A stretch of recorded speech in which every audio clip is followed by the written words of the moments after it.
merciful. My today's topic is Islamic economics. What is Islamic economics and what Islamic economics is about? So first of all, we have to understand the definition of conventional economics. So then we will understand. So what is Islamic economics? Economics is the study of human behavior and the actions of humans and practices in utilizing the limited resources to satisfy unlimited wants. Conventional economics just talks about the limited resources. But so far as Islamic economics is concerned, it covers the study of economic behavior of people as they are in their true nature and the study of economic system of Islam and the effects of its implementation on human behavior on the other hand. So Islamic economics talks about the all available resources, whether the resources are limited or abundant resources. Conventional economics talks about the knowledge that is required, that is attained by human intellect. But Islamic economics also talks about the is concepts derived from Quran and Sunnah, and also talks about and considers the human intellect. What's this resources abundant and limited and scarce? What is this issue? What did you say? Islamic economics is different than conventional economics in dealing with abundant resources in addition to scarce resources? Yes, sir. Why? Why? So do we deal in Islamic economics with breathing air? No, because we believe in that Allah created all the resources that are required. If Allah creates all resources, does it mean we have to study them all? There are areas that's none of our business. Medicine, I mean, that's the pharmacies, different area. They talk with they deal with other kind of resources that we deal with. So how come? Why should Islamic economics differ from conventional economics in this matter, dealing with abundant resources in addition to scarce resources? And also, what is the meaning? This is a question to all of us. What is the meaning of scarce resources? In economics, Islamic or Kufranic, we deal with scarce resources only. We do not deal definitely with non-scarce resources. And what is the meaning of scarce resources? Are those resources that we have to spend effort. We have to pay or spend effort, or because pay means spend effort also. So to spend effort to obtain, you cannot get a glass of milk without paying for it. But you are breathing air without paying for it. So do we deal with air breathing in Islamic economics? We don't. So we deal exactly with the same resources, scarce resources, to fulfill the unlimited desires or wants or whatever you call them, yani, lusts, call them any way, but what we want to use them, because no matter what you give me of resources, I can use them still, and all in the halal. We will not use anything in not halal, but without any limit. So definitely the desires are unlimited, and that is natural. And in that sense, economics as well as Islamic economics attempt to understand the laws of nature, the laws of human behavior in this matter, the laws of human behavior as a human being also. And I don't see any difference between economics and Islamic economics in this point, in the point of dealing with scarce resources defined not as they are scarce in the world and people are going to die out without, because resources will expire and there will be no food for tomorrow's baby. That's not what is the meaning of scarce resources. Scarce resources means resources that have value that you cannot obtain without any effort, any human effort, any human work, or any human accumulated wealth. These are the this is the meaning of scarcity, not like many writers thought of it, especially these mashayikh who come to talk about things that they don't know. Usually our mashayikh, mashallah, yani, always come to think about everything in life. They think they are expert in everything, but they talk about things that they don't know. This is one. And two, the issue of revelation is only in the matter of sources of knowledge. What is the sources of knowledge in Islamic economics is like in other Islamic sciences or Islamic studies. It is definitely the revelation is an important part, important component of sources of knowledge. Maybe you can say this is the main source of knowledge, definitely, because it's the most accurate source of knowledge, right? So in sources of knowledge, yes, we differ with them, but from the point of, from a secular, look at this verse, I think in Surah Saba. It says, وَإِنَّا أَوْ إِيَّاكُمْ لَعَلَى هُدًى أَوْ فِي ضَلَالٍ مُبِينٍ. And then the following verse says, لا تسألون عما نفعل لا لا لا لا تسألون لا تسألون عما أجرمنا لا تسألون عما أجرمنا ولا نسأل عما تفعلون. In the context of argument. Now, you don't know Arabic, but you know some Quran. How is your Arabic? You are from Tanzania? Okay, أهلا وسهلا. But you don't know Arabic. I mean, Tanzania, Swahili is almost Arabic, completely Arabic. So the verse here says, the first one, that what was the first one? The first one that I mentioned. Yeah, we or you, وَإِنَّا أَوْ إِيَّاكُمْ لَعَلَى هُدًى أَوْ فِي ضَلَالٍ مُبِينٍ. We or you are guided on good guidance, or we went astray completely. And notice the equality here. Although definitely we know we are right. We have the Prophet with us. In fact, the Prophet was speaking in this word. When he says, he tells the unbelievers, we or you are either well guided or in very clear, going astray clearly. So that definitely the equality here in the form of argument. Was he not sure that he is right and he is guided? Definitely he was sure.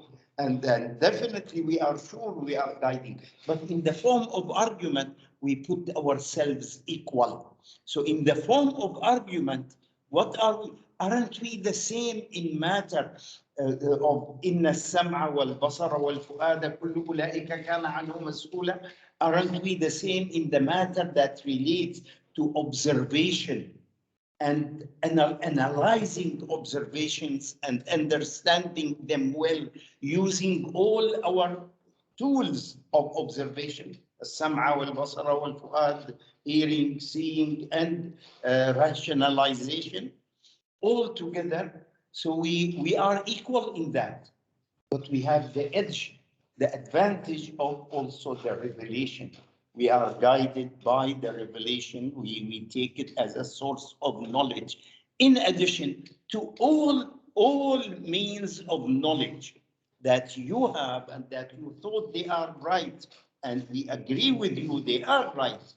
The hearing and seeing and rationalization all together are definitely means of acquiring knowledge. But in addition to that, we are guided by the revelation. So we have the two sources. We have all the sources that you have equally, exactly equally with you, without any real difference, any difference in fact, at all, real or fake even. There's no difference. From the sources of knowledge, we take all the sources of knowledge that are known humanly to all of us, Muslims or non-Muslims, and in addition, we take the revelation also, right? So the idea that no Islamic economics is different, but there is also another thing that relates to the object of economics.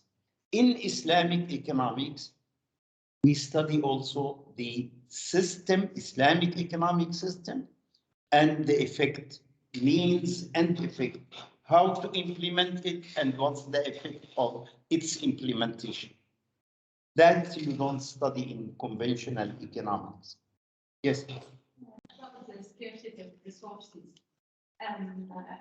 In the past, some people think that, for example, air is a free good, or but nowadays the pollution, and some companies have to pay for example, for polluting. So now even the resources, when we talk about the scarcity of resources, it's in relevance with the needs. So the resources are subject to the needs. The amount of resources related to the needs. يعني That about the scarcity. يعني resources, there are two ways of looking at it. You look at it in the approach of what was his name, that economist, that stupid Malthus, I think his first name Stuart Malthus. Probably, yeah, that is stupid. I don't know how they called him a scholar. He shouldn't be just, a stupid writer. As a matter of fact, all human beings grow in a geometric way, whereas resources grow in an arithmetic way. So the human beings multiply faster, and the resources don't multiply that fast. And there will be a time where everybody will be hungry, where there will be not enough food, and we need then either natural disasters or we create disasters if the natural disasters don't come on their own. That's, I don't, I really, it looks to me stupidity to put that as one of the historical economists in the West and the researchers. He was a stupid man, pessimistic man, and you know his problem. Anybody heard about his problem? His problem that he was the second son of a lord, a very rich father. And when his father died, all the wealth, according to the practice in UK, is taken by the first child. And he was the second. He had nothing to even to eat. So the only way to be able to survive was to go and become a priest in a church. So he went to church that they will feed him and make him live there, and he lives with them. So this is the great writer that we call it a historical economist. يعني, maybe any stupid person in the Middle East could have written a lot, and most likely have written. We have many garbage in our history of that kind. In fact, يعني, writing of that level. So, but because because Europe is great and the non-Europe is not great, so that he came as a writer. But the whole idea of it was anyway falsified historically by the reality that food and other items used by a human being who grew more than the number of human beings. Yeah, that's a reality over the last 200 years since he came until now. We really don't need to even worry about his ideas. All resources in the world are limited, but many writers, Islamic writers, thought of themselves are as smart and they are answering this kind of stupidity. Stupidity doesn't need answer. It needs only neglect. It doesn't really deserve answering. But many of our writers wanted to answer that, and no, it's all God created things in plenty, and we deal with plenty. We don't deal with scarcity.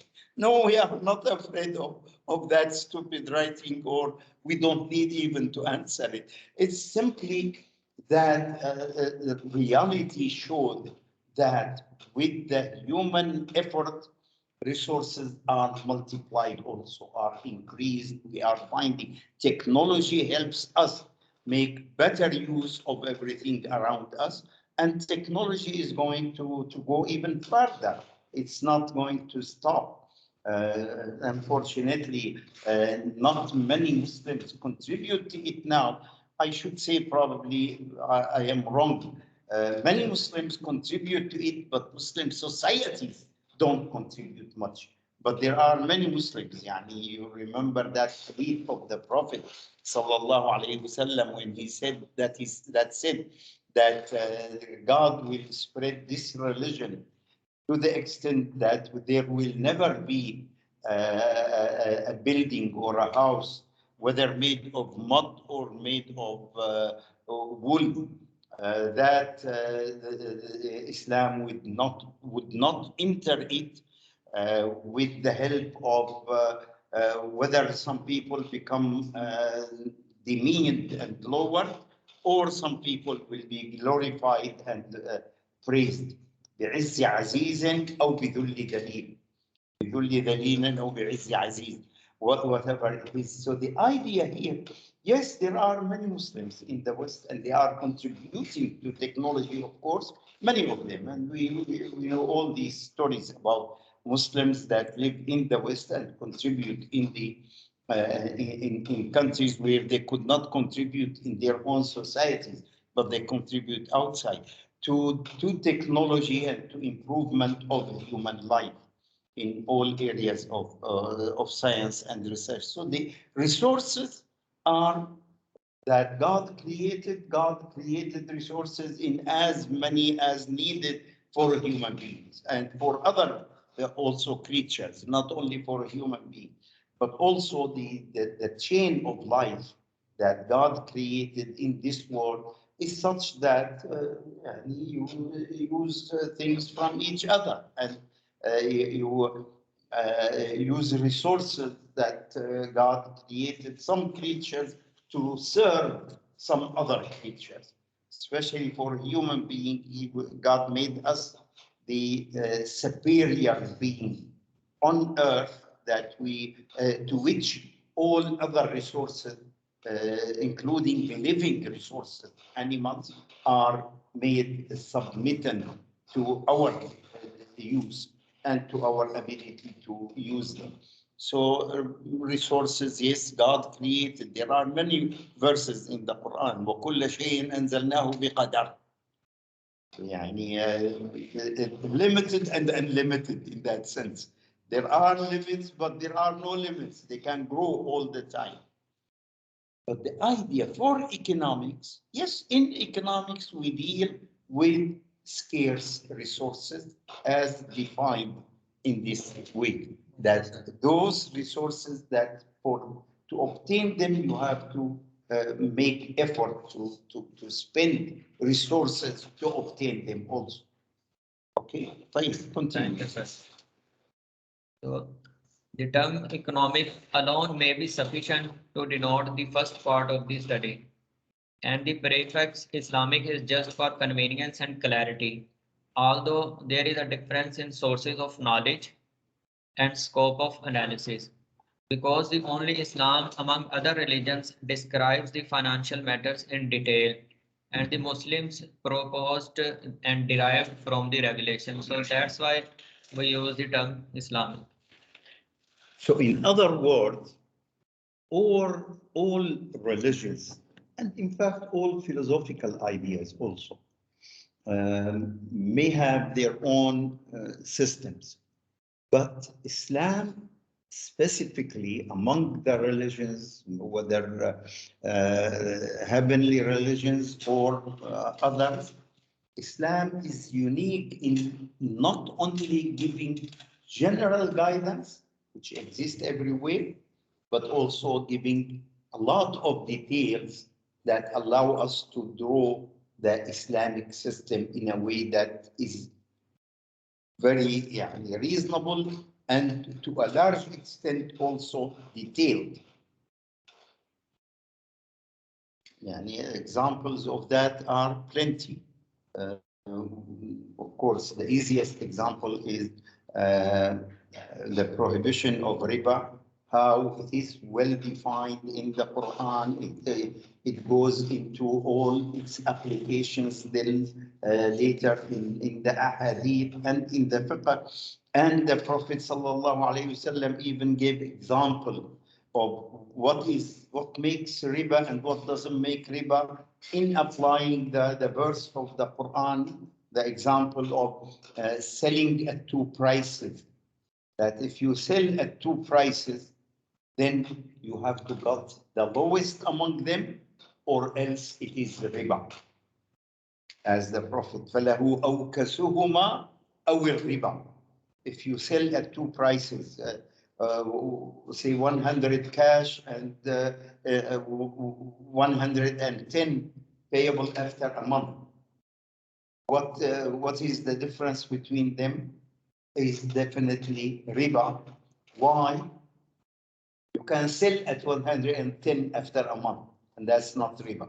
You can sell at 100 now cash, but if you sell at either 100 now or 110 after a month, then the 10 here is the riba. Why? Because he's explaining really the verse 279 of Surah Al-Baqarah, where it says, if you repent, you got your principal only. A sale contract transfers ownership.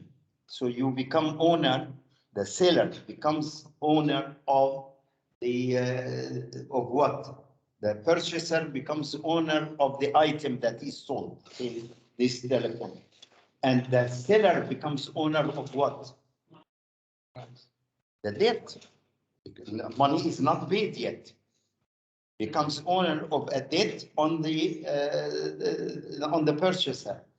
Okay, so if he pays him $100 now, is done, or 110 a month from now. What is the amount of debt that becomes owned by the seller at the moment of making the sale contract? What's the amount? No, it's 100 at the moment of sale, because if the buyer 5 minutes later take $100 and pay it, he will fulfill all his requirements, right? So it is 100. Then the difference between 100 and 110, what is it? It's an increase in a debt. It is not a sale price. It's no more a sale price. It's no more a difference in price. It is now because the contract is done and you become owner of the 100, the debt in the amount of 100. And this is only explanation, example to explain فَإِن تُبْتُمْ فَلَكُمْ رُؤُوسُ أَمْوَالِكُم. You don't want to deal in riba, then you take your principal. So this is where the Prophet فَلَهُ أَوْكَسُهُمَا means he should get the lower among the two, or it is riba. If not, then it is riba. The increment is riba because increment is an increase, or riba is an increase in a debt. So really, it's only an example. You don't find such an example and such a clear-cut definition in any other religion. And I tell you this story. In the early 90s, I received a letter from a black priest in America, in Delaware. I still have the letter and have his proposal. I have them. He said that we are Christian group. I represent a church here that has several followers in the South, especially one of these unions of churches. And we wanted to make a bank, an Islamic bank. And then he continued telling me that, well, don't be surprised. It's not an Islamic that we want. We want a Christian bank. But the only example of a Christian bank is the Islamic bank. So we want to make it like you. We prepared a proposal. Would you be willing to review it for us and give us your comment on it? I told him, okay, I will. He sent me the proposal, about 90 pages really. And I still have it. I wrote him detailed letter about that in page so and so, page so and so and so on, that you need to do this and the other. Now, obviously, clearly, because they don't have such text and such an example, clear-cut definition, they thought that if they make the interest rate that was in the 90s was what, the time of Reagan or Reagan? I think it was time of Reagan. The rate of interest that came after Carter, rate of interest was in the two digits in America, 11, 12%. So they made the interest rate 5% small, and they thought that makes it quite Christian. But really, the Quran says whether it is small or big, anything above the principal is the riba. So don't think that a small rate is not riba. No, it is riba. So this is one of the things that I answered in that letter. So the idea here, yes, they have the principle, but they don't have the details. All other religions, none of them have as many details as we have. Rather, we have a lot of details and they don't have details. So they have only the spiritual and moral guidance in general without their application. Take the example of unknowability, al-gharar. Unknowability is well defined. We discussed it 100 times, and we have examples on it and cases of it where it can. And then we decided about areas we can tolerate the unknowability and areas where you cannot tolerate unknowability, and so on. And it goes all the way in those details. Remember that about more than 2/3 of our fiqh is mu'amalat, fiqh al-mu'amalat, and only a small part really is al-ibadat. Unfortunately, for a long time, when we were young, we were only taught fiqh al-ibadat. We didn't reach at all fiqh al-mu'amalat. So at one time, we were probably in the first or second year of university, myself and some friends took one of those who were teaching fiqh. And you told him, we want to start from the chapter of Mu'amalat. We don't want to start from the beginning of the book. So please take us, let's start from that chapter of Mu'amalat. Okay, so please. Sir, I have a question. Is it okay to say that we use Islamic to differentiate Islamic economics with conventional economics? Well, here, in fact, the story of Islamic economics requires probably quite a bit of discussion. Islamic economics and Islamic finance. Now, we are in the year 2022. Everybody knows the word Islamic economics and Islamic finance. So they became well-known words. 50 years ago, they were not known. 700 years ago, in the 8th century of Hijrah, at the time of Ibn Khaldun, when Ibn Khaldun discussed rizq and ideas about it and so on in chapter 5 of his Muqaddimah, he did not say Islamic rizq. So he called it rizq, Babul rizq. So the idea we really don't need to say Islamic economics. We study science throughout our history. Now we have, I remember in the first conference of Islamic economics, which was held in 1976 in Mecca. One of the papers was talking about Islamic production. So it says, first Islamic production is kind of, to me, was really weird. Then in that paper, from the beginning, or in Islamic production, we have Islamic capital, Islamic labor, Islamic land, and Islamic entrepreneur. So I thought, gosh, how could it be? What is the difference between any of these being Islamic or non-Islamic, with this preface or without it? Wallahi, at that I did not complete reading that paper. I just throw it in the garbage, because it deserves to be just in the garbage. There's, in my opinion, you cannot talk about Islamic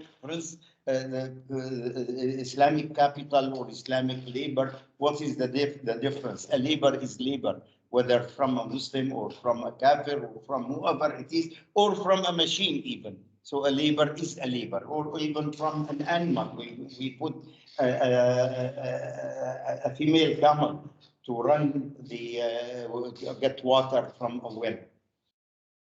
So it's all labor is labor. Is not, you cannot say Islamic labor. Definitely Ibn Khaldun did not use that word, and he didn't use it for Ilm al-Imran. He called it Ilm al-Imran, and he did not use it. Imran is civilization / socialization. That civilization that's created by human beings together, by their association together.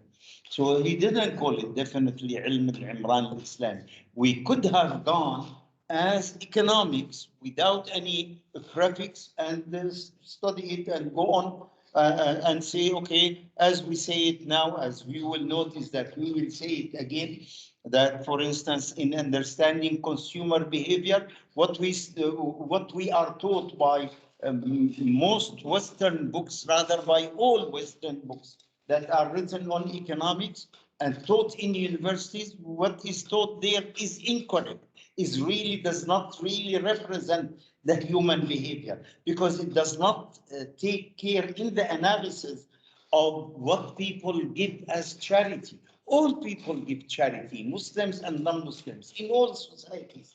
There is a charity component in the society that goes from those who have funds to those who need funds. And that happens in all societies. It exists in America. It's more than 2.34, 2.75 or 2.65 of the GDP is given as charity in America. What's that? Do you want to enter or you want to stay out? Who are you? What do you want? You. Huh? In which Come here. Then come and talk to us. I mean, okay. Newspaper in the class here. You are My the first class, Somali one. You are from Somalia? Yeah. You are the one who is coming from Ankara? Yeah. Okay. Transferring from Ankara. And now you are right, you didn't come to the morning class? You were supposed to be in the... I came here. 203. This is the room. This is 203. Yeah, I didn't see it. It's written outside. Yeah, I didn't see it. It was in the next room. Next room, 204. Yeah. This is 203. Next room, 204, and then 205. Yeah, I messaged brother Ozan. But you are supposed to be here at 3:30, not now. You are half an hour late, 40 minutes late. Okay. And you were supposed to be in the advanced Islamic finance class. I was here. You didn't come in the morning. I came, but I didn't get the room. I came at the 9:30 at the morning. Yeah. Yeah, I came here, but I didn't get any animal. I was supposed to maybe I messaged Brother Sam, he didn't answer yet. It was inconvenience, yeah. Definitely, as a PhD student, I expect you to be smarter than that. I was here. I hope you will be smarter. If you want to be smarter than that, yani, be careful. The only one that I can communicate was Brother Sam. The only person that I have. The only person that I have a contact with him was Brother Sam. Okay. I messaged him. I said, I'm already at 203. I didn't get anyone who's supposed to guide me. He didn't answer. Maybe until now he didn't answer. Well, it's not an issue. Yani. Ozan is not the issue. If you don't find it in 203, you could walk, yani, at least walk around and check, and you could find us. Okay, but anyway, you are welcome to the class. Be careful. The not being in attendance, yani, you lose a lot, and it's up to you. Yani. By the way, yani, let me tell you this.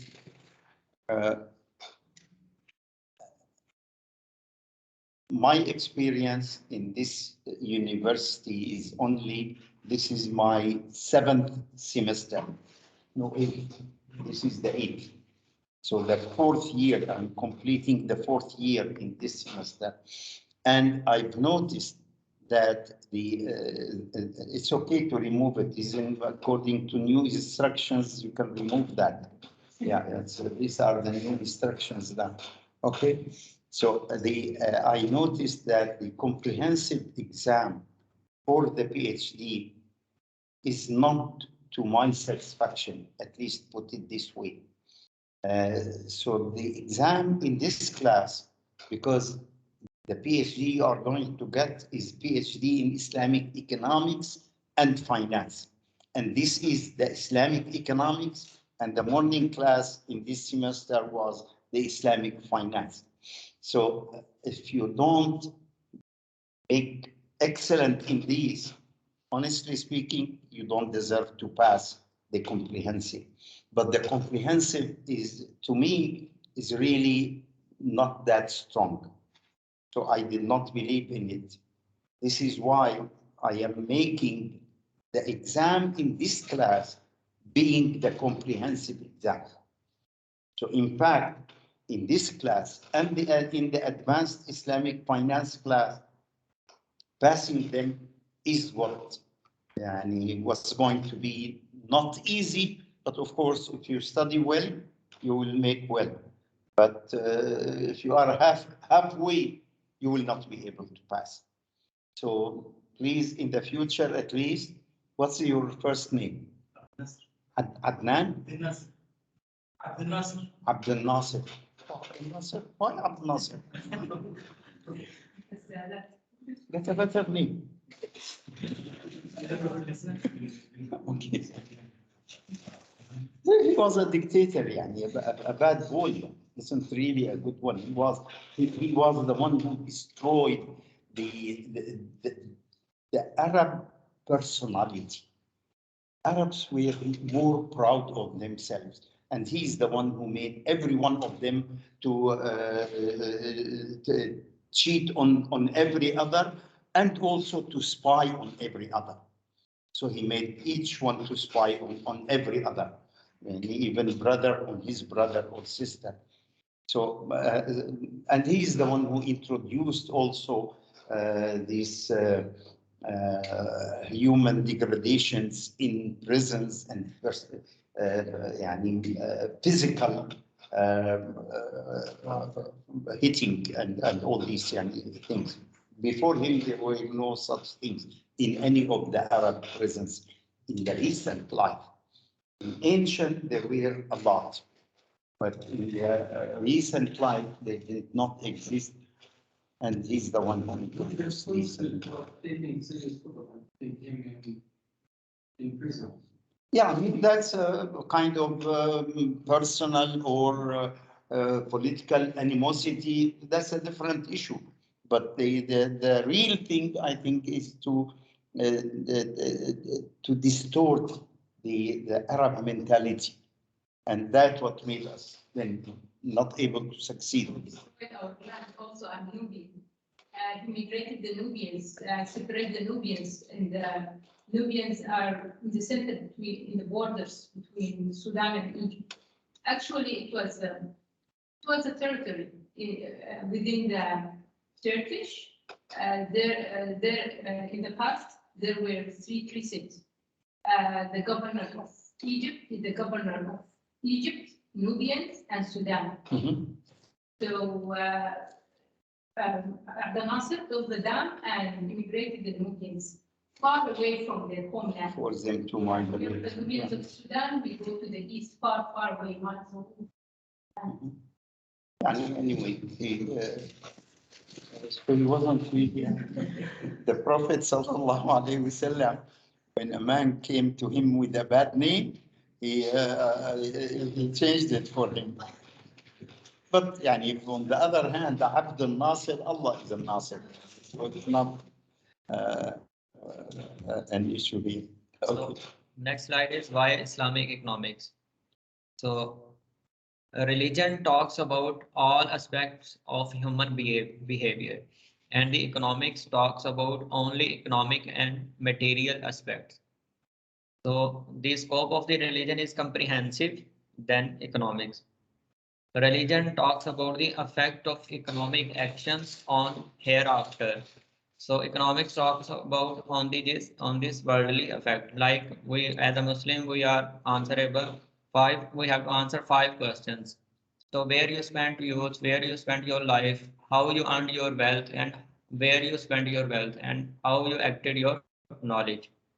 So conventional economics start. The last word about what we were discussing, whether we should mention Islamic or not, is that over the last 50 years or a little bit more, the word Islamic economics and Islamic finance have been in use. And if somebody doesn't like them because of that word Islamic, it's the problem of that body. It happened that they became known as such. We could have had it just economics and inspired by the Islamic thinking and by the Islamic faith and Islamic religion. But it so happened that these words have been used and they have become known. Nowadays, I hold on to these words very strongly and don't accept at all to remove them, in fact, because they have become like a brand name. So they are our brand in that sense. And I hold on to them.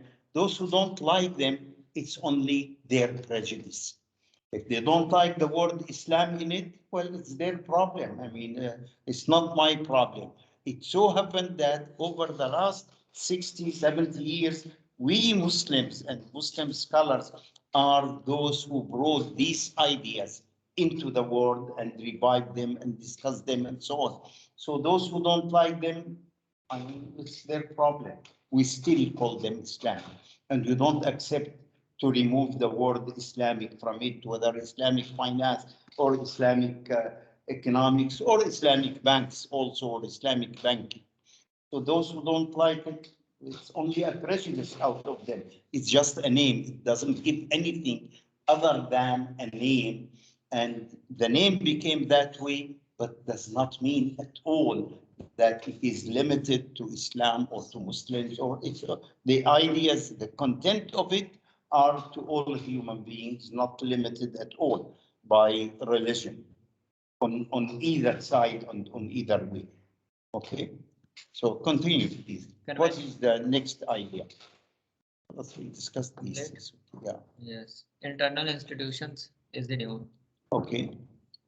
Conventional economics started recently talking about the internal institution as compared to Islam discussed the internal institutions 400 years ago. Do you want to say something about, sir, internal institutions? Point number 3, conventional economics started recently talking about internal institutions. Okay, sir. They do talk recently, yes, of internal institutions in the studies over the last approximately only 30 years. Yani, when I got my PhD, there was no such mention at all in 1975. Were you born then? Okay. So I mean, the most modern thing at that time was the neo-Keynesians, but the institutional studies came all after that, and institutional studies focus on the deep reason behind, sorry, behind the economic change. In the final thing, definitely economic change is done by human being. And what is needed to make economic change make that spirit of economic change in human beings. And notice when we talk about Malaysia, for instance, Malaysia, they have used their resources, oil resources, to finance industry, and they went first into small industries and then into larger industries, and they create an export economy. Okay, but when we say all these, they created this and that and the other. Why did they create it? How? What happened? Why didn't they create that 100 years ago? And only at the time of Mahathir that started. In fact, it did not start before that. They were suffering everything like the Arabs suffering today before that. The same thing, why did not happen among the Arabs? What happened in Malaysia. So here where we talk about these, the factors that are behind the visible action. Visible action is, okay, they started with the small industries and then they went to heavy industries. But the real factor is that there were some minds, some human being before that they created this thing. Why did they create it? Where does these ideas come from? This is what, when we talk about the institutions,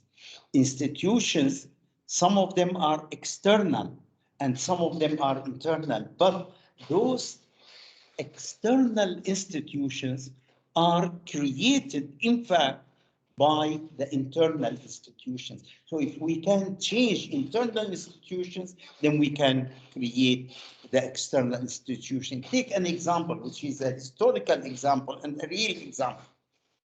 We now have Islamic banks almost everywhere. Few, but they are growing and increasing in number. But these Islamic banks, how did they come?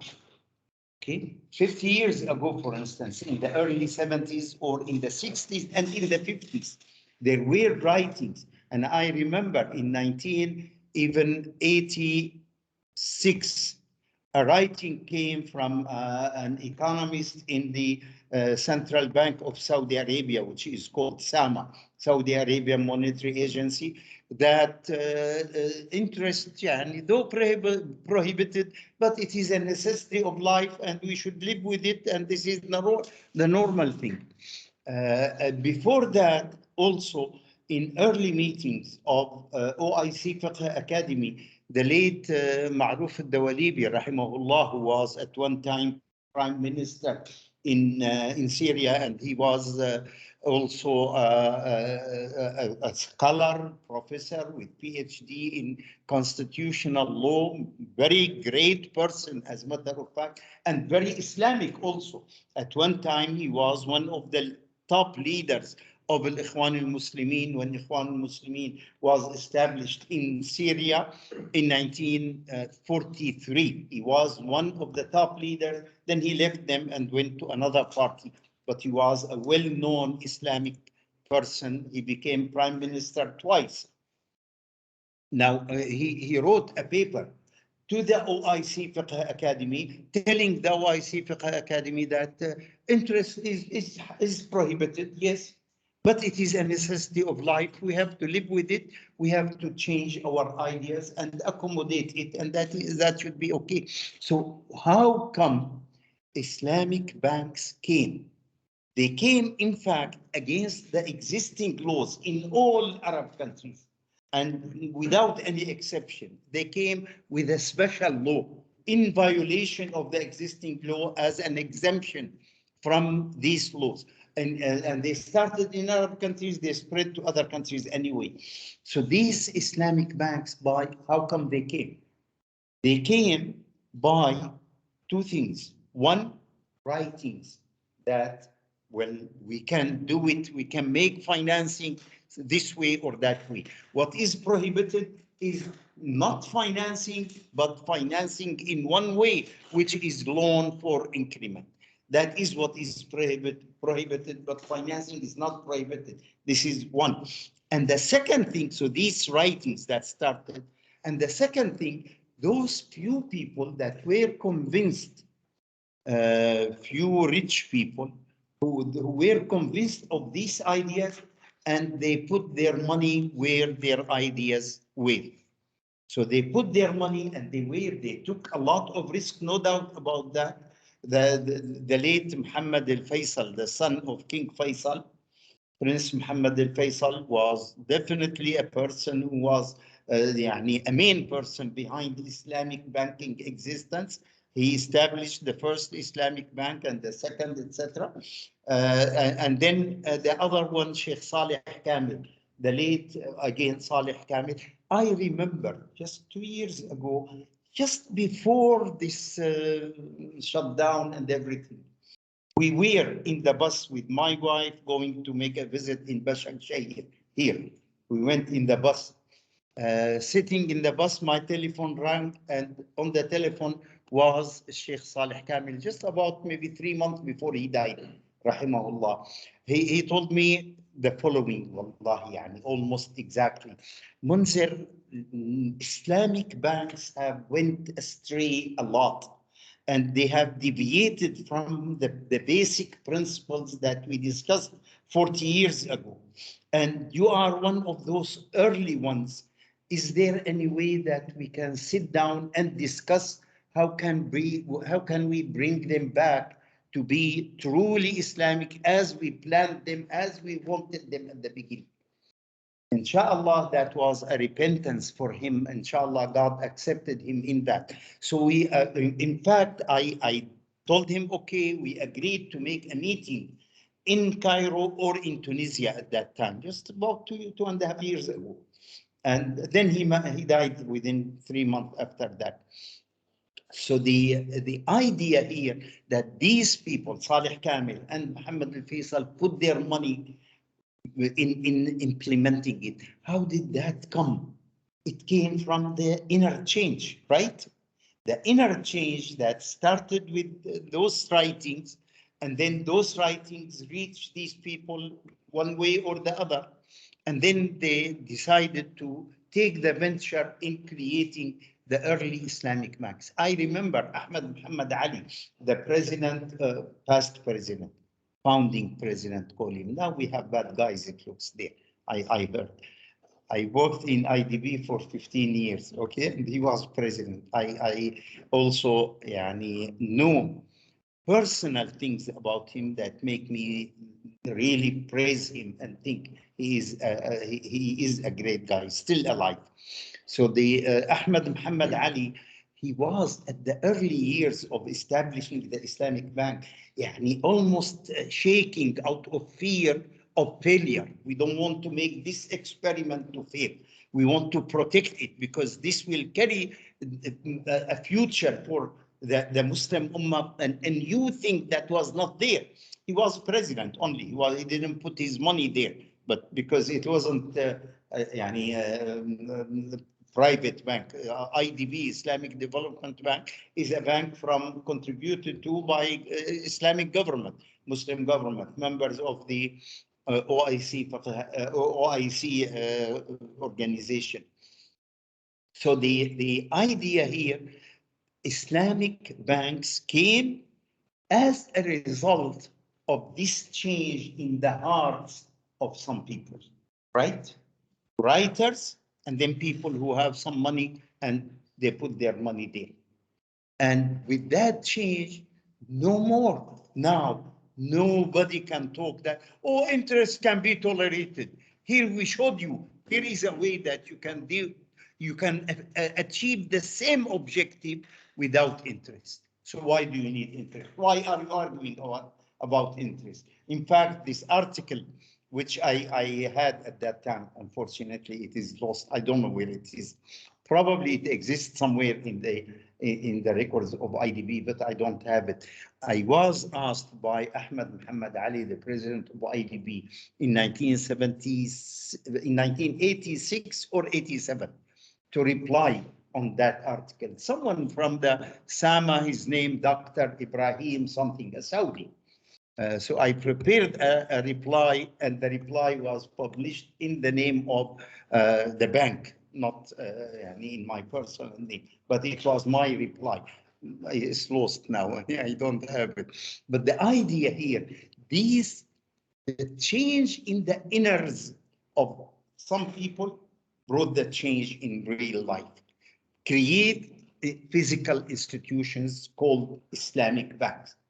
And the spread of Islamic banks definitely came as a result of these ideas, of this change of institutions, in inner institutions, in individuals. And this is what we need. In fact, what brings any change in any society, and now talking about any kind of change, not only economic development, is through changing the inner institutions, the values that people have inside themselves, that they can act then based on that. So this is the story that today, over the last 30 years, there are two economists who got their Nobel Prize by these writings. One of them is Nash, and one John Nash, I think his name, and the other one is Sun. I think S-U-N.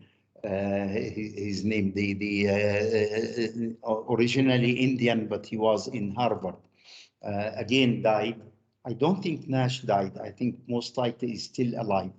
And I think there is a third one also who got Nobel Prize also, on these ideas that what makes change in what makes economic development. These are economists. We are talking about economics, not change in other things. Yani my wife always tells me about changes in personality, changes in way of behavior and all that. I mean, this is a different issue. That's her specialty, not mine. Okay, but and always she wants me to make change also myself. But she believes that if we don't continuously change, we don't grow. What the Prophet sallallahu alaihi wasallam, من استوى يوما فهو ايش؟ فهو مغبون. What is the meaning of مغبون? A loser. الغبن, to make غبن to another person, it means to charge him higher than high price that is more than what the thing is worth. So من استوى يوما, if your 2 days, today and tomorrow, are the same, then you really are the loser, because you did not make improvement. If you don't, life goes on and you are still in your place. If you keep it that way, definitely you are a loser. And that is the statement of the Prophet sallallahu alaihi wasallam. Man istawa yawmahu fahuwa maghbun. You are loser. So don't be loser, please, for God's sake. So the idea here is exactly what is being today taught in economics.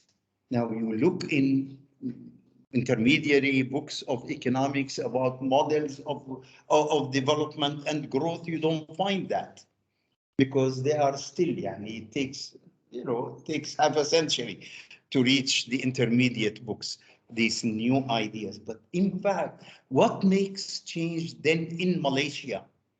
It was the personality of Mahathir who brought change and who took decisions and took the risk of risking his future political life and of risking even the country with him. He took that brave decision to make changes in the economy, and he was able to do that, and he succeeded in it. And this is definitely the story of development, economic development everywhere. You need to change the inner institutions. That will change the outer institutions. Now, definitely part of it, we are talking about democracy. We cannot talk about a situation where people cannot take their own decisions. So we need people who can take their own decisions, but people who have also level of understanding inner that they value the desired change. Unless they value that desired change, cannot, of course, a change wouldn't happen. Yani there were many studies on these things.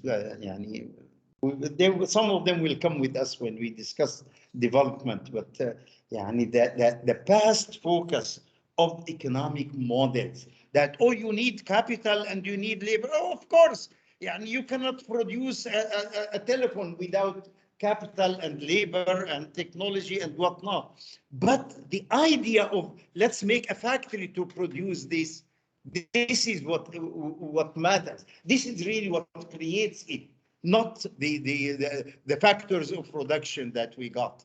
So that idea needs need persons who have values, who have institutions inside themselves, institutions of creating better situation, creating improvement, creating new things in their environment, in wherever they are. This is the important thing. And this is what makes the change then. So this is the idea, and this is the whole story of institutions. You need external institutions, definitely, like banks, for instance, or Islamic banks. You need changes in laws. You need many other changes. But these changes can only be made by human beings. Unfortunately, humans that, or minds that are stalled in certain areas will remain stalled in all areas. So if you are not allowed to speak politically, you cannot speak economically, really, and you cannot speak socially. So you need to really, freedom is one unit, is an indivisible unit. Same thing, democracy is it. And this is why all Arab countries, alhamdulillah, are very backward, because we cannot think as together to have accommodation of each other and have a form of democracy, a form of freedom that is given to all of us equally. Until we change these institutions that are inside ourselves. Recently, I'll take the example of Syria. In Syria, we have the dictator, but we have not less of a dictator by the revolutionaries. Those who made the revolution in Nusra or the other Daesh, okay, you are as bad as the other guy in shutting mouth of other people and in not allowing freedom. You are as bad as the other guy. So what is the difference there? Really, in the final analysis, you will not bring any change by changing the dictator. So what is needed really is changing our values that are inside. When we change our values, then we can make the change outside. And the outer changes come only from these inner changes. Not unfortunately, maybe this is the reality. All changes that were imposed by dictators whether Ataturk in Turkey or Hosni Zaim in Syria or Abdul Nasser in Egypt or King Faisal in Saudi Arabia, all are dictators.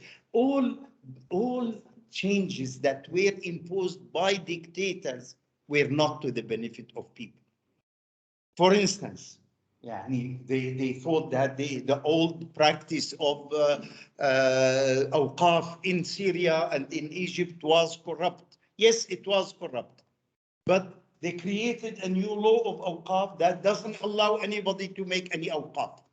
I was 3 weeks ago in Cairo and we were discussing this matter. If you create a waqf for any objective, that waqf has to go and be administered by the Ministry of Awqaf, and they are inefficient and they are also corrupt. So you don't want it to go there, meaning that you cannot really create a waqf. I was discussing that issue, in fact, with some of the professors in Al-Azhar just 3 weeks ago. And the same thing in Syria. The dictator Hosni Zaim came in 1949 and made a new law within 2 months. He ruled only for 3 months. This Hosni Zaim ruled only for 3 months. Then a coup came against him and was killed. And the one who made the coup was really the first army officer in any Arab, before yours, in any Arab country that restored democracy. He made a coup. Killed the president and his prime minister together, and buried them, and resigned from the army and go out of the country. Went out of the country and restored the parliamentary government that was before the previous coup. And they remained for about 2 years, but then another coup came and we returned back to dictatorship. So this is, his name was Sami al-Hannawi. Before, what's his name? The one, Swar al-Dahab in Sudan did similar thing, but in fact, what was done by this Sami al-Hannawi was a lot faster and immediate. He didn't do anything, just brought the government back. Some of them were already in prison because they were still in prison.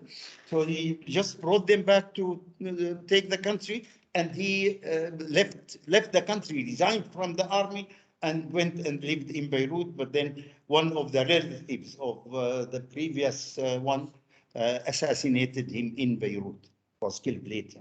So the idea here is dictators brought changes that are not to the benefit of people. Really, they were quick, hassled, not studied, and not aimed to really make a development in the country. Rather, they were aimed to make very often things either by converting the country into a Western style living, like elimination of al-waqf al-dhurri, the family waqf.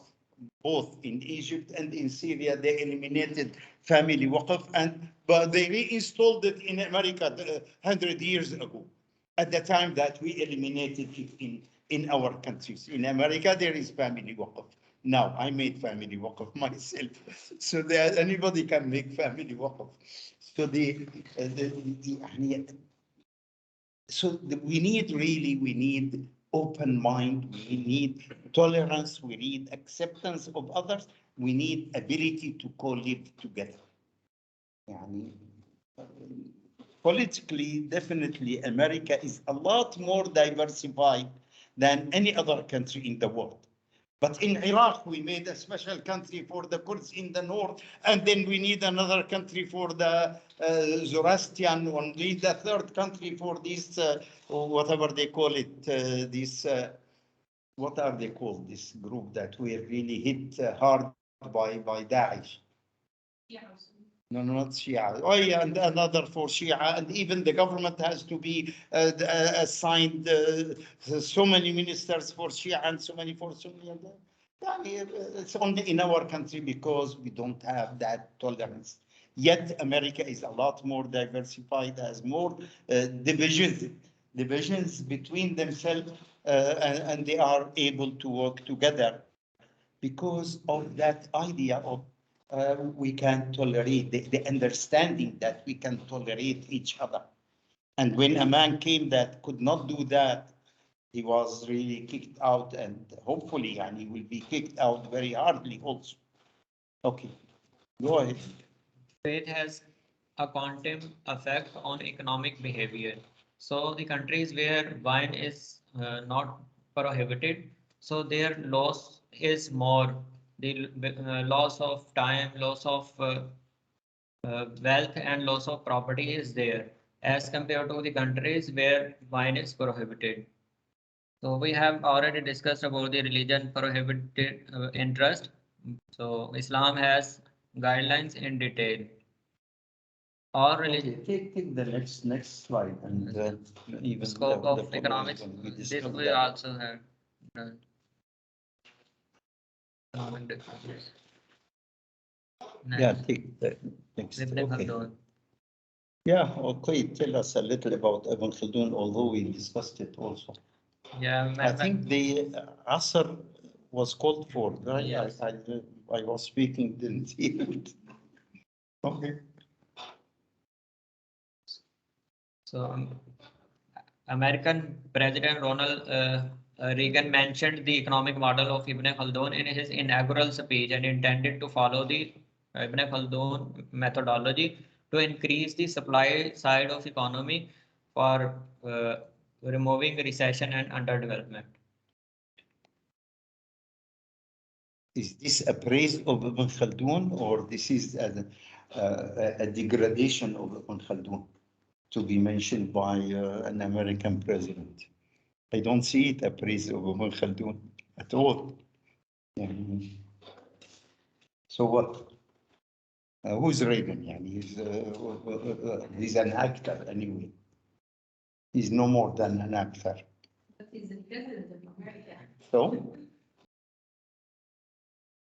It shows the importance of economic model of Ibn Khaldun.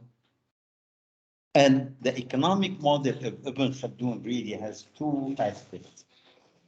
One is if you want to really grow the economy, you need to increase the cake. You need to increase production. So start with the supply side. To grow the economy, you need to start with the supply side, and then the supply will create its own demand by creating income to those who will demand it. So, because it will create the adequate income to have demand for that supply. So you start with the supplies. The second element of Ibn Khaldun model is the government should stay away from business.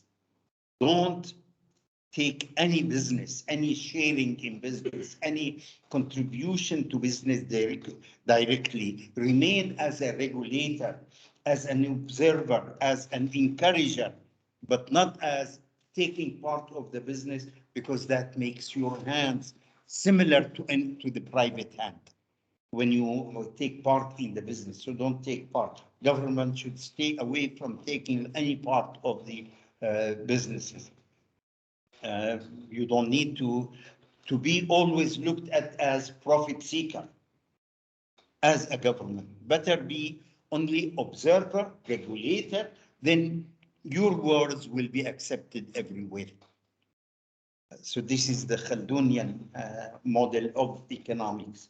But yet, Ibn Khaldun looked at total changes, or how changes happen in a society, economic and otherwise. Okay, next one. Also have discussed. Yeah, go ahead. Next. Next. Okay. So, methodology of Islamic economics. Yes, please. Yeah, that's good. Tell us, what is the methodology of Islamic economics then? The Khaldunian methodology in which human beings are treated as integrated unit rather than separate.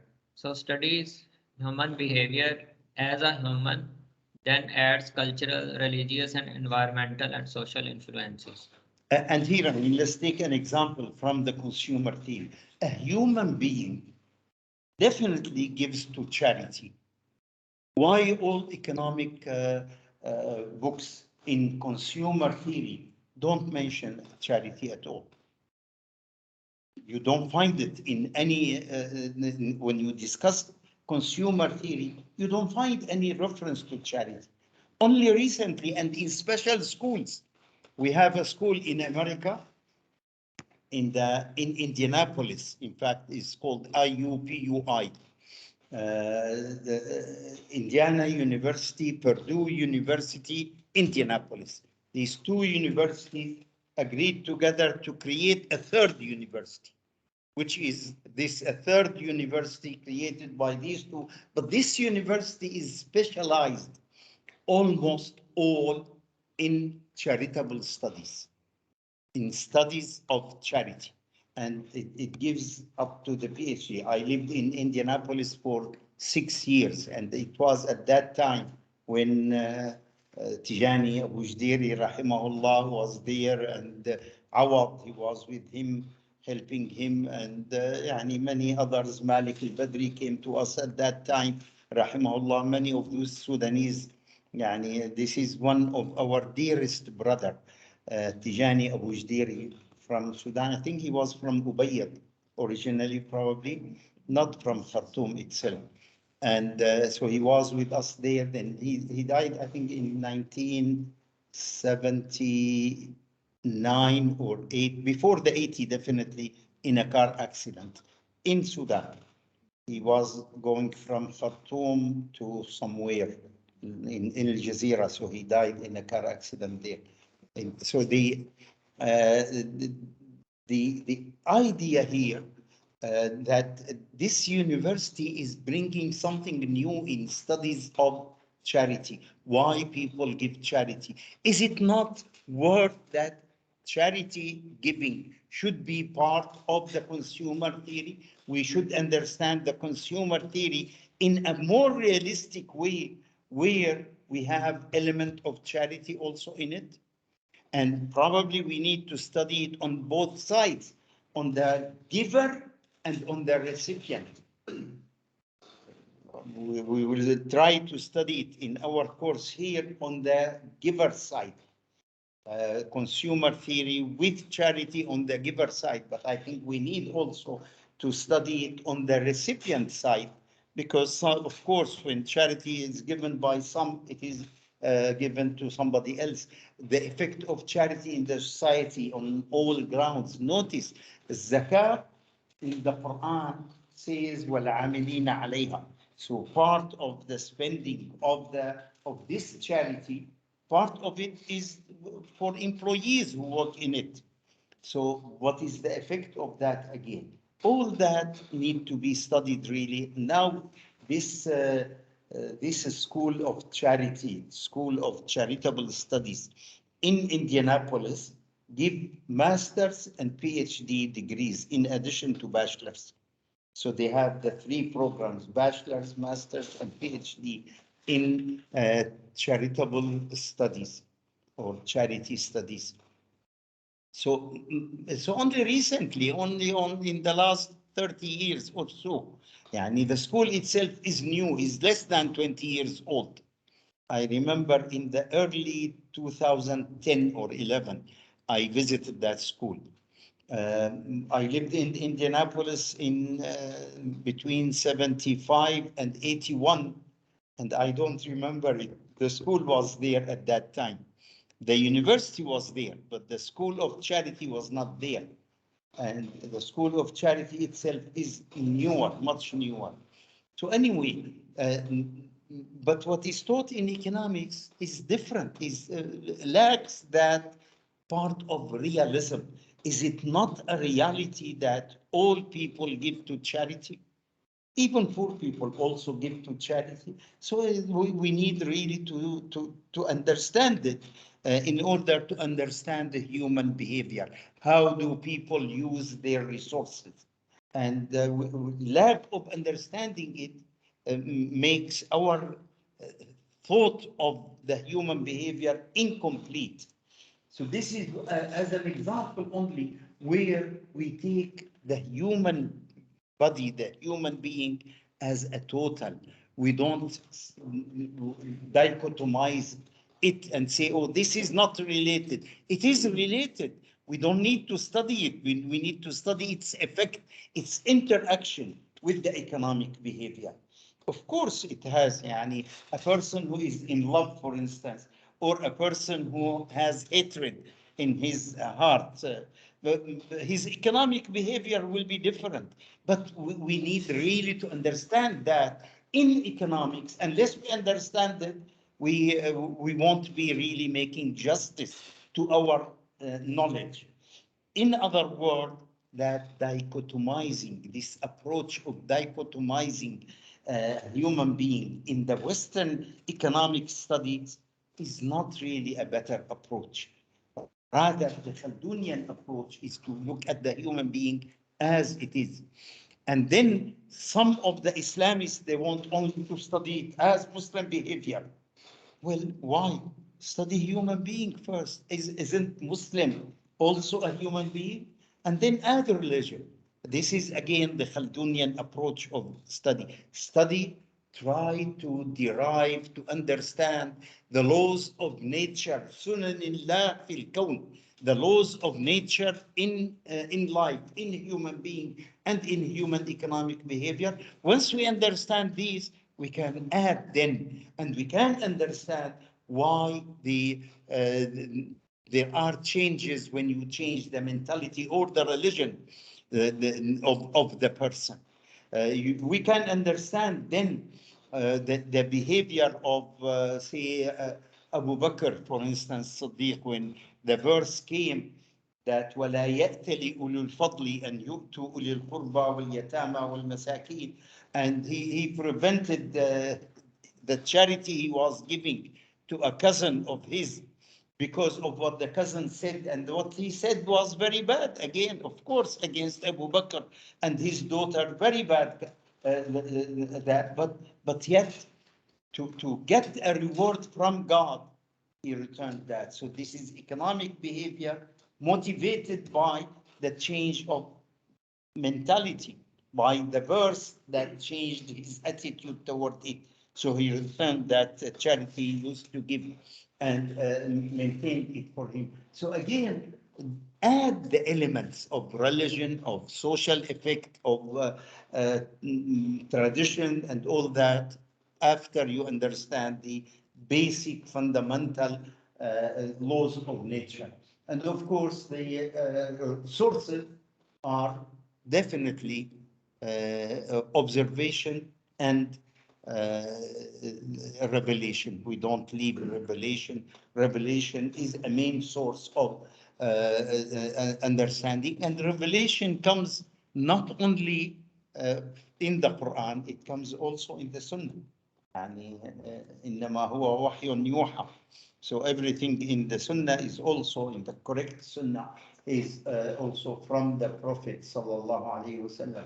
So Islamic economics as a science studies these laws of nature, but in an attempt based on the Khaldunian approach, in an attempt to understand the laws of nature, and we may have a lot of commonality with the unbelievers. So don't think that all believers should be always different. Yani I always say I have never seen a Muslim with 3 eyes, 2 eyes here and 1 eye in the back. All Muslims have also 2 eyes, like all kuffar. So from that angle, we really are similar. And we shouldn't look for dissimilarities always. And again, don't dichotomize a human being. Look at it as a totality. We'll go for prayer now and come back after the prayer. So thank you. Maybe let's come back, please, at 15 minutes after. Don't be later than 15 after. Those who did not sign here, please sign it. So should we halt the recording? No, leave it, because keep it and the recorder. Keep it. Am I supposed to change my Yes, you can add your name and But I'm not supposed to change the Abdul. No, the what? I'm not supposed to change the name. Okay.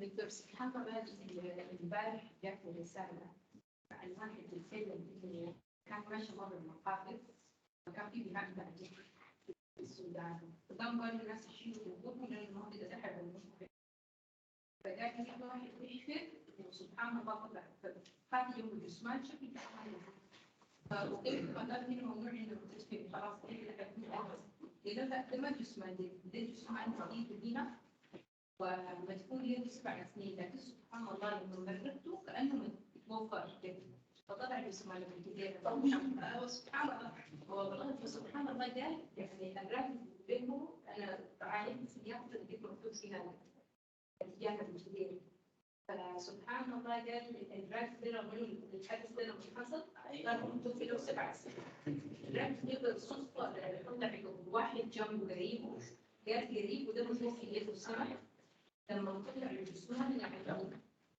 حاجه ما فيش لكن سبحان الله قال ابو يدين 7 سنين غرف الغلطه اللي يعني الطوليه كده شرطه في الكفن قال شعبه زي ما سبحان الله فقال سبحان الله الجسمان زي ما قال بعدك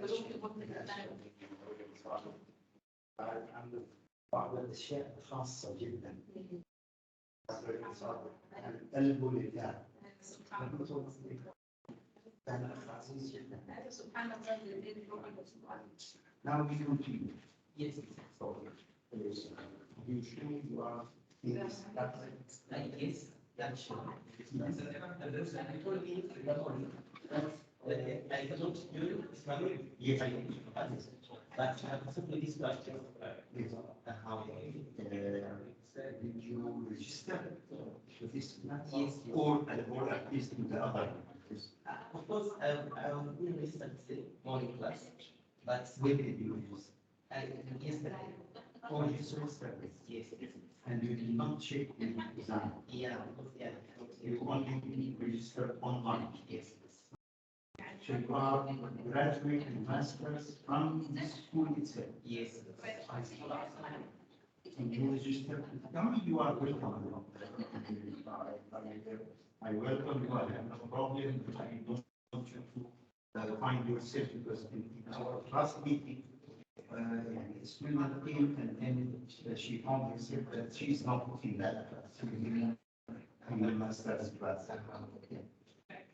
So if you are sure about yourself, so I welcome. You are from Tanzania. Yes. From Dar es Salaam itself or? From Dar es Salaam, inshallah. I was in Dar es Salaam on the 10th of February. This year. Yes. On the 10th of February, on this bank of the CDRB or CRDB? CRDB, yes, CRDB. yes. I was, I visited this bank on the 10th of this. I traveled there on the 8th, came back on the 11th. And your name is what? Ramadan. Inshallah, Ramadan. رمضان شهر. Ramadan, Sha'ban? It should be Sha'ban, Ramadan. طيب, we are going for prayer.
Nasıl dersmiş mi?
قبل ما نبدأ نحكي بالعربي معلش أقول لك نكتة على حاجة مرته للتجاني الله يرحمه، ما زال موجودة في أمريكا. كان بأحد المؤتمرات يعني هي وفي بنت ثانية، كانت تلك البنت اسمها شيرين من ترينيداد، فمسلمة. فبالمؤتمر والوقت وقت صلاة المغرب صار، فأحد الناس يعني يلا يعني يذكروا الناس امشوا على الصلاة على الصلاة، فجاء نادى لهم بالأسماء لهدول التنتين، حاجة على الصلاة، شيرين على الصلاة. فحاجة سكتت، شيرين بصوت عالي بعد ما أصر عليها الظاهر مرتين ثلاثة، قال بصوت عالي، قالت له I am in a period، وكل الناس على سمع كل الناس. هو سعودي هذا، استحى وهرب يعني. رجعت له، هو أستاذ في جامعة الملك عبد العزيز الآن. قلت له احكي لي الصدق، أنت مش من الحجاز. كان يقول لنا هو أنه أنا حجازي. قلت له أنت مش من الحجاز، احكي الصدق، منين أنت؟ أنا ما كنت بعرف إنه با كذا، هو اسمه كان بكر أظن، إنه با كذا يعني من حضرموت. قال لي نحن حضارنا أصلنا، بس أنا عايش في مكة. قلت له إنه أهل مكة يعني ما بيعملوا هيك غلطة، عندهم يعني أدب أكثر، إنه ما بيعملوا هيك غلطة. ما بيقول لامرأة تعالي امشي على الصلاة، خاصة باسمها ينادي، يحكي كلام عام امشوا على الصلاة. ف يعني كان يعني حكيت له القصة المشهورة تاع أحد التابعين، إنه شاف امرأة تمتشط في منى بالحج ومكشفة وبتتمشط حالها، وكانت ظاهر حلوة يعني جميلة. فقال له إنه يعني استري نفسك وداري. قالت له إنه هي حلوة يعني وفخورة بشعرها وبشكلها. فوقف يعني وقف يدعو لها ألا يدخل الله هذا الوجه الجميل النار وأصحابه يؤمنون. فقيل ذلك للإمام الشعبي أظن أو لواحد ثاني يعني، فقال لكم الله يا أهل الحجاز ما أرق قلوبكم، والله لو كان من أعراب نجد لقال اغربي عن وجهي لعنك الله. كذلك برضه الناس الوالدة بيحكوا برضه زي الغزالي تقريبا كان برضه بتسترجع هنا بالله من كانت يدرس في بريطانيا، فبرضه كان الناس الوالدة الله يرحمه كان في الفصل، فكان المسلمين كلهم بيتجمعوا رجال زي الغزالي في بريطانيا وكده، فبرضه في المؤتمر قاموا قالوا لها يعني تكلمي من وراء حجاب. هي طبعا مين اللي يقول كلام زي ده؟ انا تقول انا قد امك كانت تقول لي تكلمي من وراء حجاب. زينب الغزالي نامت في بيتنا، كان يعني والدة زوجتي على علاقة معها صداقة قوية أيضا، بس ما كانت عندنا يعني زوجتي تعرفت علي في ذلك بس بسنة 1976 حضرت مؤتمر اتحاد طلبة المسلمين هناك، وبحضوره يعني جات نامت عندنا في البيت. يلا تفضل. Let's continue. Yes. We have discussed the sources of knowledge. We have discussed revelation, historical experiments, and observation. Yeah, next. We discussed that. Yes. Okay. Next. Yeah, next. Is part of it. Okay. Okay, that's good. Okay. All economic systems. So part of the study of Islamic economics is the Islamic economic system. And you find many definitions in writing of writers that Islamic economics is only the study of the economy in the Muslim society where the Islamic religion is in application and all that. I think this is part of the studies of Islamic economics, not all of it. The Islamic economics must understand first the laws of nature, the laws of Sunanillah, the laws God made in the society for economic behavior. Okay, so now any economic system, okay, continue please. Comprises philosophy, institutions, and operational rules. So, fiqh is the driving minute rulings from Quran and Sunnah. So, methodology of the Islamic economics is exactly opposite to find the law sunnahs from revelation and observation. So, Islamic economic. Many fuqaha think of themselves that they are economic experts specialized in Islamic economics. And many of them call themselves also the Khabir al-Iqtisad al-Islami. This word is used by quite few of them. The reality is, in fact, there is complete conflict, the opposite way. Fiqh is deriving the minute ruling from the general principles, and Islam is trying on, and Islamic economics is trying to derive the laws from the minute, from the behavior of a human being, what is behind it, what are the laws that comprises all this behavior together. So we go into the opposite direction, in fact, in our studies. So this is why very often, whatever you hear from a faqih on economics, you find it awkward, at least in the minds of economists who are more of economists like me. You find it very awkward. They think of themselves, they are speaking economics, and they are not really, they are speaking detailed laws, not economics. And economic law is not law, definitely. Okay, so continue, please. So, philosophical foundation of Islamic economics. First is oneness of Allah.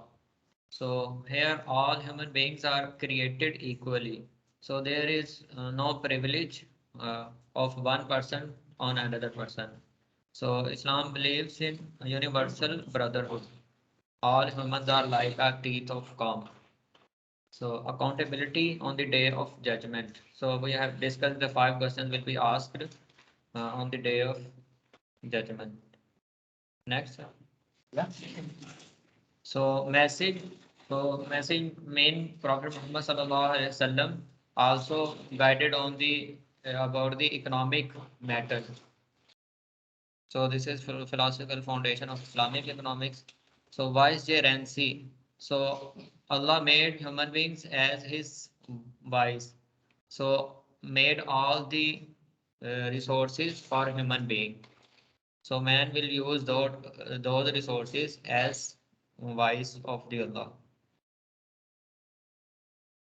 So worship in Islam, all the activities of a believer is worship. All the economic activities are worship in Islam. The person who earns with permissible means is worshipping to Allah. Al-Kasibu Habibullah. The person who earns his livelihood in permissible ways, he is the friend of Allah. So behavioral guidelines If of it says Habibullah, why do you translate it as friend? Friend is not Habib, right? Habib means beloved. Bilal. Sorry, sir. So, behavioral guidelines of Islamic economics, robbing the earth in is the way to gain sustenance, income, and wealth. So, all human beings are equal to search to rove to find the economic opportunity, rights, and obligations. So, economic freedom is granted from Allah to implement the human nature as created by Allah. It has been suggested to seek the provision on earth after Friday in one verse, according to one verse. Allah will feed you like the birds if you trust on Allah. So, next, Islamic economics talks in the detail laws and ethical norms. So, justice to all human beings, it implies prohibition of any aggression against rights. So there is one verse, Ya ayyuhallazina amanu la ta'kulu ambalakum bainakum bil batil. It says that do not take one's, property in unfair means. prohibition of riba, confiscation, fraud, theft, and hulul.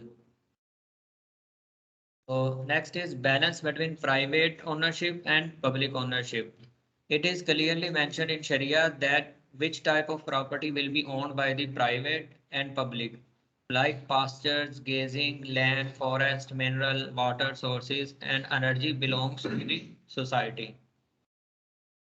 However, we can sacrifice the private ownership for the public ownership if it is will benefit the whole society. يعني this matter is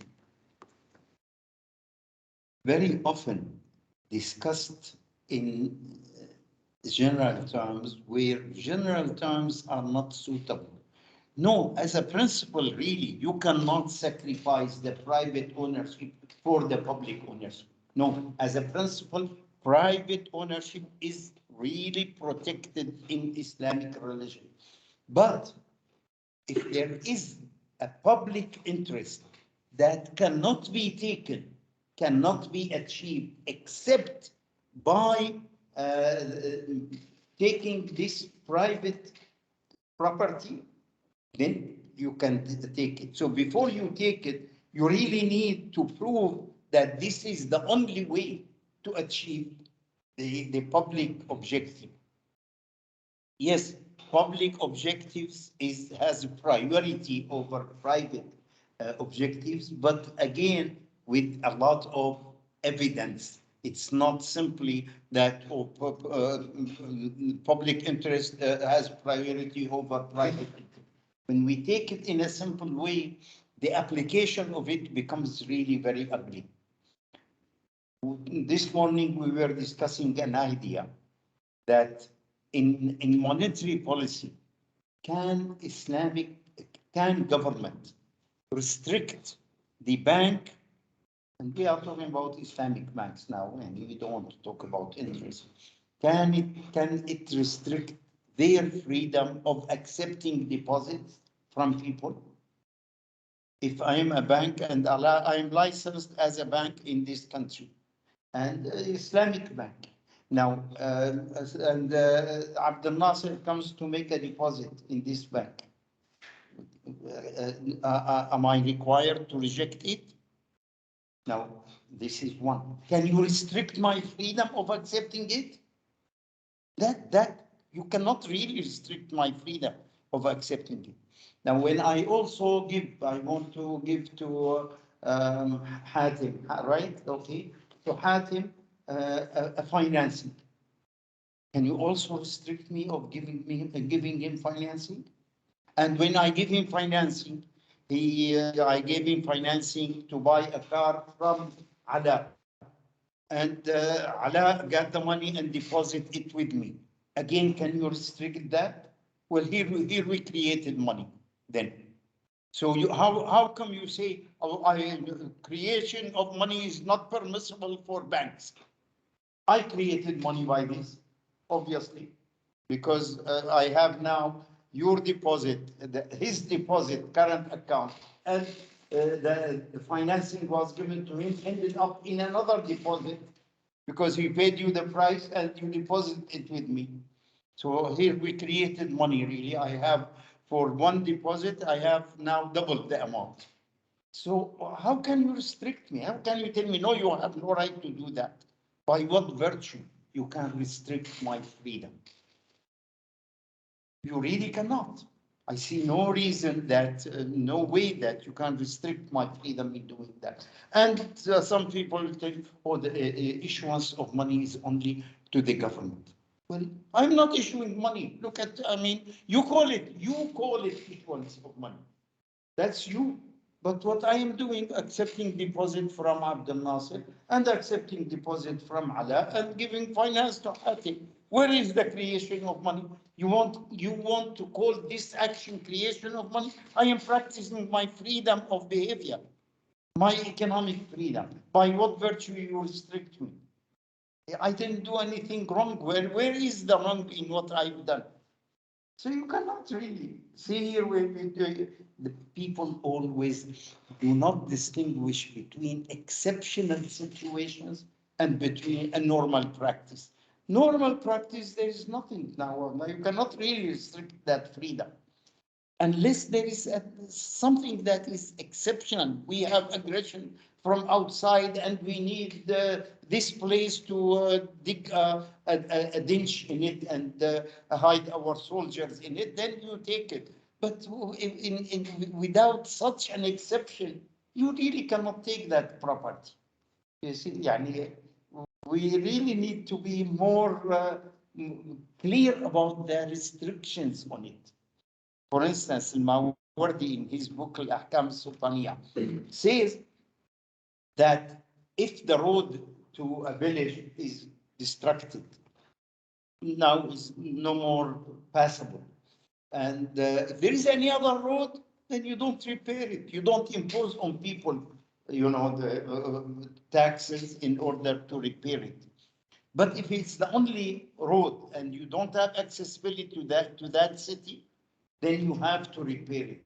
Even if you confiscate the properties from the rich to build that road, you have to build it because a sick person has to pass, goods have to pass, and all other things. You cannot make it, isolate that village.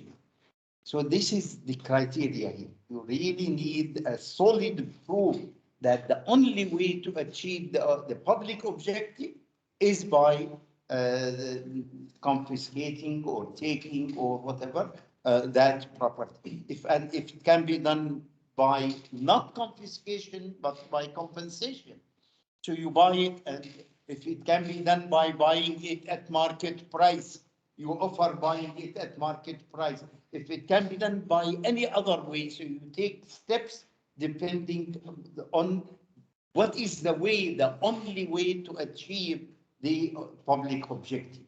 And of course, there is 1,001 way usually to achieve that public objective. So you really don't need to make any aggression against private freedom or private ownership, private property. Okay, so continue. Positive act. Okay, go ahead. Positive active role of government in the economy. The management of public properties are the responsibility of the government.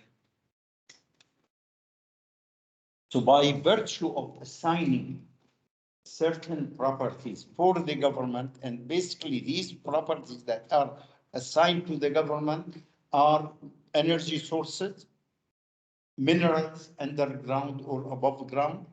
You remember that story of the salt, where the Prophet ﷺ, someone asked him, oh, there is some salt in some area, give it to me. So he told him, take it, it's okay.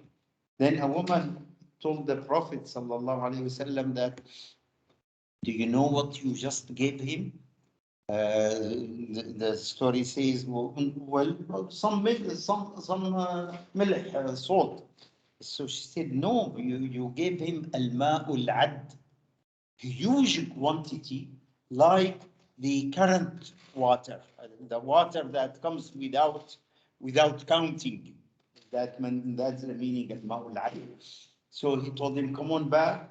This is not to you. This is for everybody. So that belongs to the society. Minerals underground and above ground, and sources of energy, waterfalls, rivers, and so on.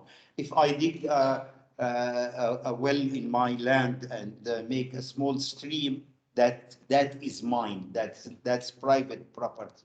But a river that is in the area definitely is not private property. That supplies water to many lands, that's public, and use of it becomes of the public thing. I can make, of course, a solar panel on my property to get electricity from the sun, but to make a farm for solar, I need government permission. I need the government. That belongs then to the government. That's public property and should belong to the government, and the like. Okay. And the government, of course, manages these properties, so it exists as one of the major players in the market. Okay. Mercy and care. Only economic justice is not sufficient. Islam proposed the concept of zakah in addition to the economic justice. Now, to make a good distinction between economic justice and example of good distinction and social justice, what is required from the employer for the employee? Is it sufficiency or market price? Is the employer required to fulfill sufficiency for the employee or only to give him the market price of his work? Can see. No. I mean, if you have 10 children and I am an employer and you are unskilled, your market work in the market, the price of your market, of your work in the market is $10 and you need $100 for your family. Why should I pay it? Why should it be my responsibility? And unfortunately, most, make some inside parenthesis, unwise or unthoughtful or يعني, people who just take from their mind without thinking. Most writings in Islamic economics say you have to give him sufficiency. So where does it come from? When you face him with this question, say, oh, yeah, but what he wrote that you have to give him sufficiency. Look at the writings on the internet by almost all Arabic writers. This is why, in fact, we don't trust most of the Arabic writing really in Islamic economics. We really don't trust. I am Arabian, and we don't trust most of the Arabic writing because you find this way emotional talk instead of thoughtful talk. So you have everybody says sufficiency. Why should I be responsible to give him sufficiency? I am responsible only to give him market price. Now, from zakah, from other sources, yes, that we as a society, all of us, are responsible to maintain sufficiency for that employee. But it's not my responsibility as an employer. To me, the relationship between him and me is a relationship of exchange. He give me work, I give him price of that work. But to require me individually, as I am the one who is required to give him, that is definitely not acceptable. Okay, so it's the market price that I am required. But sometimes the market price may be not fair. So here we need to talk about economic justice and compare with social justice. Economic justice is the market price under conditions of fairness. If there is monopoly or if there is a big considerable variation that affects prices in the negotiation power, like usually we have between employees and employers. By the way, some of these negotiation power, sometimes it may be tilted toward the employees. At one time, United Airlines in America, the second largest airline at that time was the second. Now probably it is the fifth or whatever. But it merged with another one. I think Delta and United. I think they merged together, so they kind of restored some size. At one time was about to go bankrupt, and in fact, it was physically the ownership of it was transferred to the employees because shareholders could not pay their salaries. We cannot pay salaries anymore, so and debts accumulated to employees, and it was ownership of the company was transferred to the employees. In Norway, there was at one time also strike by employers that we cannot pay these salaries. So employers decided we go on strike together, that we cannot pay this. So that may happen, yes, when you deviate from the market price. So you need the market prices in exchange contract, but market prices under fair negotiation power. Small difference in negotiation power may happen every day.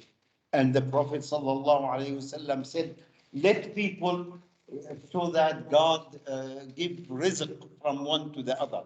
دعوا الناس يرزق الله بعضهم من بعض. We know that information is not complete in the market and cannot be complete, as theoretically said by the perfect competition. So information cannot be complete. So the Prophet ﷺ, realizing that information is not complete, well, it's okay.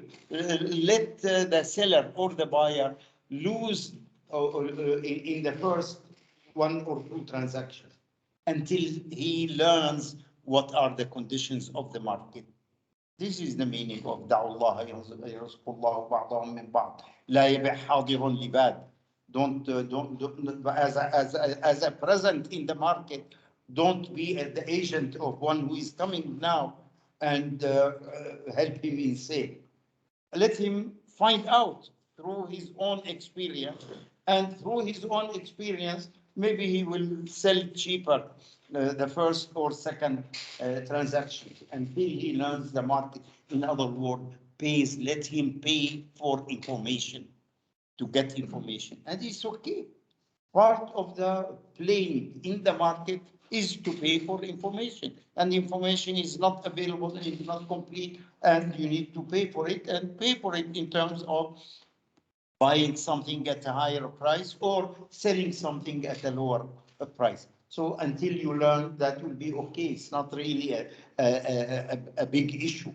So here the economic justice is fair play of market forces under reasonable conditions. If conditions are not reasonable, monopoly or the like, then you need to amend them, or you need interference to make the adjustment in the price. This is economic fairness, economic justice. Now, social justice, of course, means that we don't leave any living creature, even animals. We don't leave any living creatures to suffer. So we need to give sufficiency, يعني حد الكفاية or حد الكفاف. Which one that matters? Definitely, when we talk in Islamic economics, we say economic justice is based on حد الكفاية or الكفاف, on the market price, on neither of them. It's on the market price. The exchange, even exchange of labor, is based on the market price, the fair market price. That's economic justice. I give you as much as you give me. I am not required to give you more than what you give me. That's economic justice. But social justice, of course, that we don't leave any kabid ratba, any living creature without satisfying the minimum needs. Okay. Now, one more thing, please. Sorry. Come to Hadd al-Kifaya. If you don't have, there are no resources. Zakat is not sufficient. We have a high level of poverty in the society because of many reasons, historical reasons, etc. So what do? We maintain the Haddul Kafaf, right? The minimum level of living, just to maintain them alive. And if we have resources, what do we give? Do we give Haddul Kifaya, or we give anything?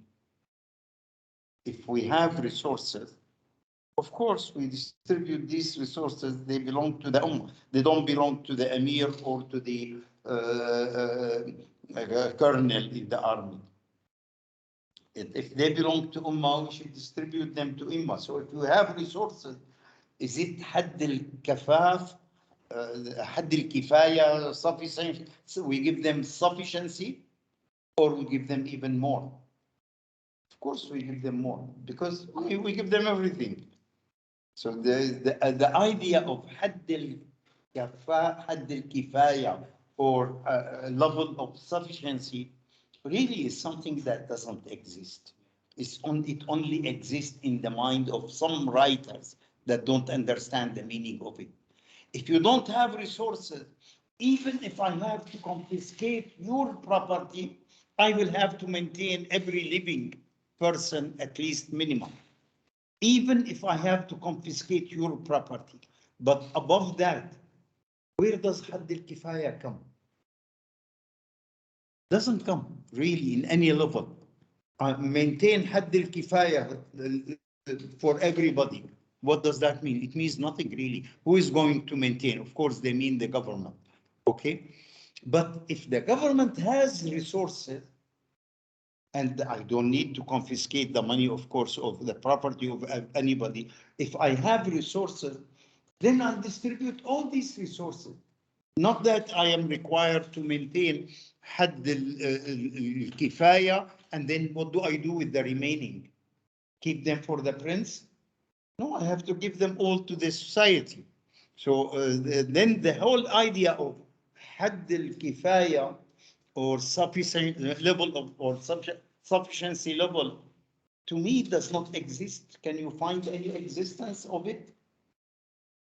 سيدنا عمر بن الخطاب I think it happens when لم يجدوا حاجة، يعني أحد ياخذ معنا الزكاة فقال يوم يشتروها يعني حبوب يزروها على الجبال.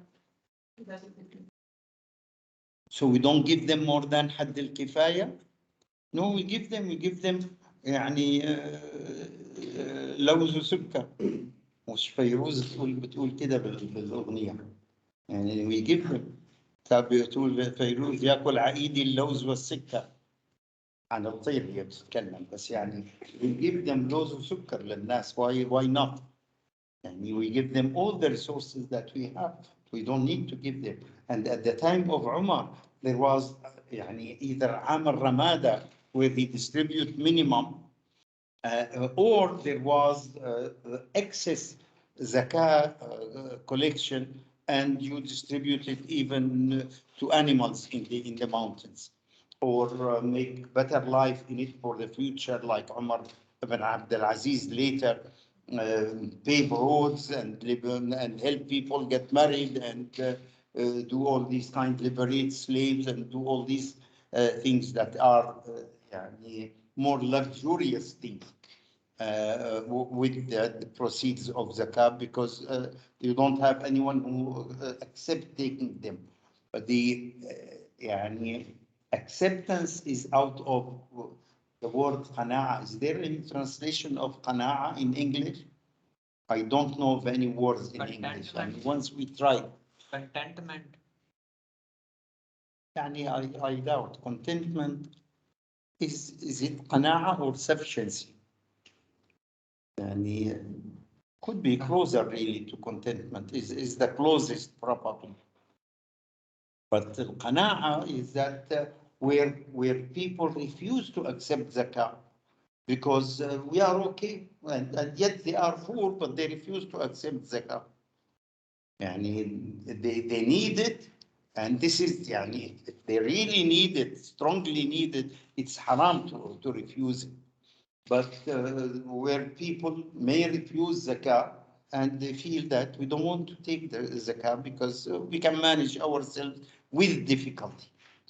So we live under difficulty and not taking zakah. I've seen these people even in this life, in our days, not about the time of the Prophet sallallahu alaihi wasallam. When I made the study of application of zakah in Pakistan, through my visits, I met people who were distributed zakah and then they returned it and said, no, we don't want zakah, we can survive on our own. I've seen these kind of incidences in Pakistan. So there are people who would do that really in reality, although they are given some money and under the estimation of all people around them, and that is, yeah, to the best of their knowledge, that is the truth. They really deserve zakah, but they refuse to take it. We can survive on our own. We don't want to take zakah. That exists in the past, and it exists even in our today's society, and I'm sure. Okay. الرسول صلى الله عليه وسلم مش قالنا واحد الحسن والحسين حاولوا انهم ياخذوا فقال نحن لا ناكل الصدقه. I think from this methodology, maybe some people think that يعني هم اشراف او من اهل البيت او كذا ياخذون زي refuse صدقه او زكاه. يعني that case that I'm talking about is a person who felt, no, I don't want it. I am poor, but I don't want to take zakah because I want to survive on my own. I don't want to. Yeah, he returned zakah on that basis. Yeah, clearly we discussed it with him because, and I made many interviews in that studies that in the 1980, I think 89. Was at the time of Zia. Zia al-Haq asked IDB to make that study, and IDB asked me that I was in IDB then, that they charged me to make that study. So I went to Pakistan for several trips and made many interviews. And part of the study was to make interviews with recipients and with payers. طيب. Go on. So now we are still talking about the behavioral guidelines of the Islamic economic system. Mal is only what is not harmful. Mal comprises wealth and income. So these are the main guidelines, and out of them comes then the actual institutions, the actual laws and practices, how it should be done. Okay. This is the operational rules, how these behavioral guidelines are operationalized. One of them is zakah. Of course, zakah with all its details is only an operational rule to improve, to implement the behavioral guideline of mercy. So it comprises property rights, exchange and contracts, economic freedom, market structure, wealth and income, legal system and law enforcement, economic function of state, ethical monitor, zakah, okaf, and sadaqah. So these are the institutions on which the Islamic system is founded, really. So, okay, so you want to deal with each one of them now in details. Okay. Property comprises private ownership, public ownership, community ownership, or it can be waqf ownership. Okay, next, and let's be fast in this. Tell us only the title of each. Yeah. And exchange and contracts. So, contract is the combination of an offer and acceptance, which gives rise to certain legal consequences regarding subject matter. So the main tool in the Islamic system is exchange. The system works through the market on the exchange basis.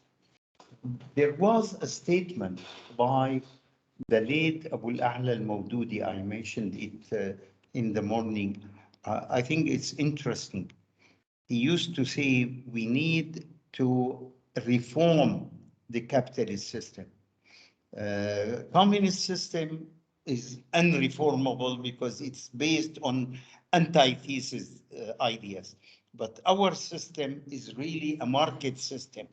So we need to reform the existing market system by removing from it these capitalist features. So it is a market system reformed through the Islamic principles, like eliminating riba from it, like making the charitable contributions as part of the behavioral system and so on. All these institutionalized fundamentals of the system need to be done. So this is where you really change the market system from being capitalist to being Islamic. The fundamentals is a market system, but a market system could be capitalist or could be Islamic. So to change it into Islamic, we need to make these inculcate or introduce these institutions. Yeah. We already did Freedom. Yeah. Next. market structure. Every person is free to enter or exit the market. So no dominance, no taxes on everyone. Okay. So wealth and income already discussed comprises income and wealth. Here we have really an important kind of reform.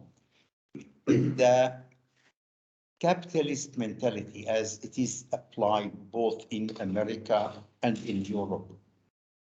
We make big distinction between wealth and income. And we focus only on wealth in taxes, in looking at the public things, how the government is run.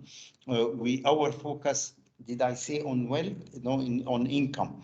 It should be on income, not on wealth.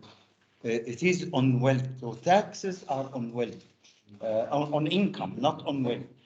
On wealth, there are few taxes, like fees for the car, which are reasonably negligible in relation to the value of the car, like property, real estate properties. We have taxes, but for instance, major properties have no taxes at all, like financial ownership. You own options in the market are not taxed. At one time, one of the economists, I don't remember it, but it was really interview on radio, and I heard it while I was driving in California. So he told them, well, you guys are talking about 15 million illegal immigrant, mostly Mexican, or Latino, come from the South and live in America. Well, and you complain that this is really a big problem and they cost the economy X, Y, Z. He told them, if we impose now options have no tax at all, and if we impose only 5% tax on options, only 5%. At that time, he said we can collect $30 trillion. And $30 trillion at that time was about 5 times the total budget of the United States. So he said, we accommodate all these 15 million. We give every American, including these 15 million, free health insurance with all that. And we still have excess in our budget. So what are you talking about then? We are not taxing the rich, and we are taxing only income. He said that in the state of, in the city of New York, we tax even commercial desks in offices. Desks of that are in offices have a yearly tax in offices, not at home. In businesses, businesses are taxed. There is a tax on the desks that are used in the offices, and we don't tax the big properties like options. At that time were about 600 trillion. Now the estimation is about 1,200 trillion. I mean, I'm talking about the time in the early new century, maybe 2007 or 8, around that time. So it's a long time ago. So the idea here, from Islamic point of view, we really all the time and across the board, in everything that relates to Islamic economics, that relates to Islamic economic system, we always look at richness and poverty in both terms together, wealth and income. We don't look at income alone. In America today, we almost tax income alone. We don't tax wealth. There was a proposal recently, I don't know if some of you heard of it. They want to apply, notice what, the the Democrats in the parliament, they want to apply, I think 5 or 6% tax on people who's on the wealth. What is it? On the unrealized wealth of those people whose earning is more than $100 million per year. Now, notice, يعني, what kind of rich that are being proposed to be subject to this tax. It's, I think, 5 or 6% on people whose income is more than $100 million a year. And this tax will be on their wealth, which consists of unrealized profit in their shares in the market. And the estimation that they can collect about $700 billion from this tax, and it will be only few hundred people, no more than 400 or 500 people that will be collected from. So the tax, take for instance this highest few persons. What is the wealth of this? What is the name of this electric car owner? Tesla. Musk. Okay. Now, what is the wealth of Musk?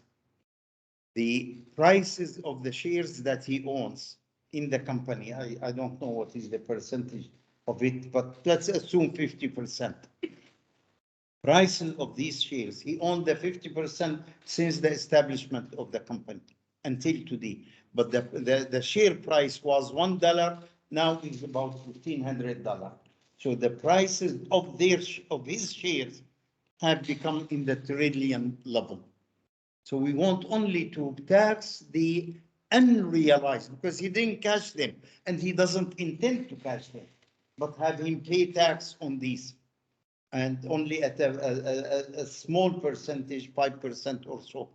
And they will be able to collect all this huge money and really make it for all the deficit in the budget in the United States through these. So in Islam, notice zakah is in fact on wealth and income, is not on income alone.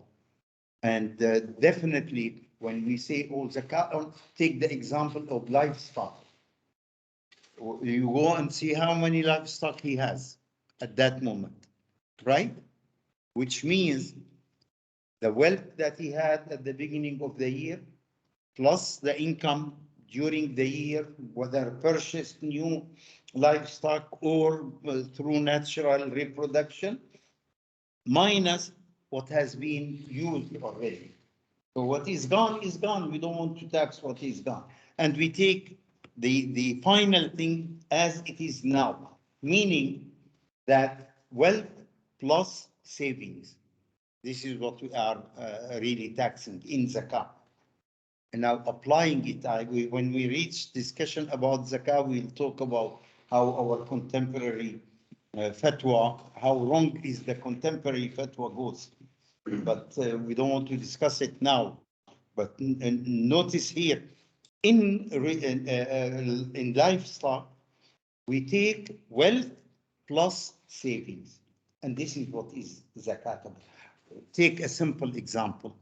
Suppose inventory is $1 million. And suppose also, for simplicity, that net savings is 10%. It's very reasonable, really, assumption. Here in Turkey, people save more than that. So 10% over the million, and we charge the 2.5% on the 1,100,000, right? At the end of the year, we charge the 2.5% on the total. What is the percentage to income of this rate? It looks very small, 2.5%, but make it of income, we collect 27,500, right? That's 27.5% of the 100,000. So zakah is not a small amount. Really, it's 27% of income. And definitely, yani if you maintain your wealth as it is, it's at least 25% of income. Suppose you didn't make any saving, yet we still take zakat. Notice, even if you don't make any saving, any addition, you don't make any profit. Rather, even if you make loss, we still take zakat, right? I mean, think of the zakat, how it is structured. Now, some people may think it is then harsh. No, really, it's not harsh. This is the right of the poor in the society. Yani, if you think that those things that you own are only your right, you are wrong, definitely. No, clearly the Quran says, لِلسَّائِلِ حَقٌّ مَعْلُومٌ. So this is the right of the poor and needy in the society. Out of your, you think it is personal property. No, it is not. Part of it belongs to the poor and needy, not to you. So, because really you were able to collect this wealth in this society, and the society has a lot of effects on your ability to collect such wealth, obviously. So the society has that right on it.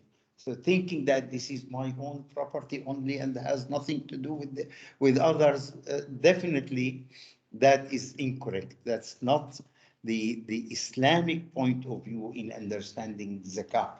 So the zakat rate really, even according to all fatwa of every backward sheikh in our society. And fortunately, most of our shuyukh are backward. But anyway, of every backward sheikh, what is the opinion? Or what is the zakah on livestock or on inventory? What do they say? Everybody says that you take what is the inventory now, plus what is gold and silver or money now, which means that the assets plus their return minus the expenses, meaning asset plus savings. So asset plus saving, and saving is part of income, right? I want these the definitions we look at. So we are talking about assets plus saving, meaning definitely that we tax the wealth itself and not the income alone. Okay? طيب, I think this is about the last, isn't it? Yes, Okay, near to go answer. ahead. Yeah, continue, please. Go ahead. State is the responsible for supervision of economic activities. There is the Al-Hisbah system, semi-judicial, to supervise the moral values, consumer So next, protection, again, economic function of the state. the state exists in the market because it is the manager, the investor of the public property. And next, Ethical monitor, internal we already has. okay, ethical monitor inside each one, and also the external one, يعني the concept of al-amr bil-ma'ruf wal-nahy al-munkar. Al-hisba is part of it in the market. Of course, that's the function of it. That is you may call it paralegal, not legal, but quasi-legal. It's halfway between the court system, the legal issues, and the the practice, personal practice. Okay, and zakat and awqaf and sadaqat. Historically, in Muslim societies, the size of awqaf has been a lot larger the size of zakat, historically. And those Muslim societies that are older, ancient, have accumulated huge properties of zakah, according to the late Sheikh Abu Zahra, who died in 1974. In his book on al-Waqf, he said that about 1/3 of all land of Egypt was Waqf. Yani definitely notice now this land of Egypt, about 90 plus million. I think in my last visit to Cairo 2 weeks ago, I was told we passed the 100,000. So Egypt is more than 100,000, 100 million people now. So the land on which the 100 million people live, 1/3 of it belongs to Waqf. Of course, through time, they were divergent of that waqf, which is illegal from Islamic point of view to the government or to the private sector by illegal ways and illegal and cheating and all these kind and by corruption essentially. So when you talk about this level of waqf, definitely that will affect the economy a lot. And the effect of it may be more than the effect of zakah itself as a yearly transfer. Yet the zakah is every year repetitive. Yani if a person owns 1 million and he's subject to zakah this year, next year, suppose he didn't make any investment, the amount he owns is less than 1 million, but yet he is still subject to zakah. Until he becomes poor, then we exempt him from zakah. Obviously, this is the idea. Not poor actually, because nisab.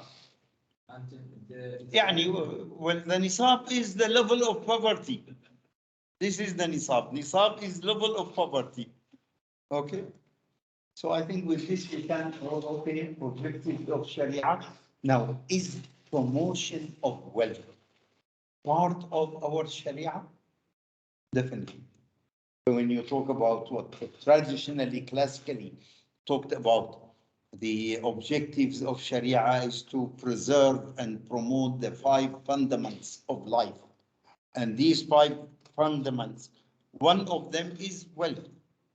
So property or property in general, property is part of the objective of Sharia. Preserving and promoting property is definitely part of Sharia, and we need to recognize this is the way our Islamic economic system is based on these ideas, and then the operationalizing these ideas in detail that you don't exist, that you don't find in any other system.